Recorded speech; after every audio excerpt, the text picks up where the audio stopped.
Hindi lang posisyon ni VP Sara ang nakataya sa impeachment complaint laban sa kanya. Ayon kay dating Senate President Franklin Drilon, posible ring manganib ang liderato ni Senate President Tito Soto. Alamin kung bakit sa Agenda Weekend Report ni Chill Emprido ng Abante. Nasa kapangyarihan ng Senate President ang pagtatakda kung kailan sisimulan ng impeachment trial. Ito'y matapos linawin ng Korte Suprema ang interpretasyon ng salitang forthwith. Ayon kay former Senate President Franklin Drilon, bagamat nilinaw ng Supreme Court na ang forthwith ay maaaring mahulugang within a reasonable time, mananatili pa ring discretionary ng Senado ang interpretasyon nito. Aniya, kung magpapasya si Senate President Tito Soto na simulan agad ang trial, mananatili iyon maliban na lang kung mababaliktad ng mayorya ng Senado ang kanyang desisyon.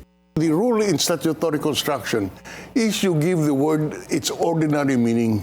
Now, forthwith, what does it mean immediately now? But the Supreme Court said, no, it's not necessarily so. But they said that it is discretionary and the interpretation of the Senate is superior as to when they will convene.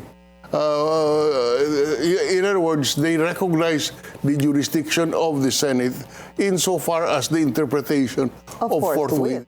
Nagbabala rin si Drilon na sakaling may senador na kumwestiyon sa ruling ni Senate President Tito Soto at makakuha ito ng suporta ng mayorya sa plenaryo, maaaring malagay sa alanganin ang kanyang posisyon.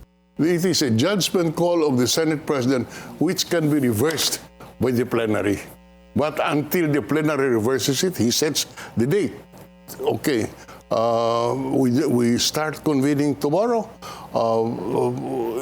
If somebody questions it and says, you are wrong, Mr. Senate President, if one senator says, and that senator who questions Senator Soto would have the majority, then Senator Soto can say goodbye to the Senate presidency.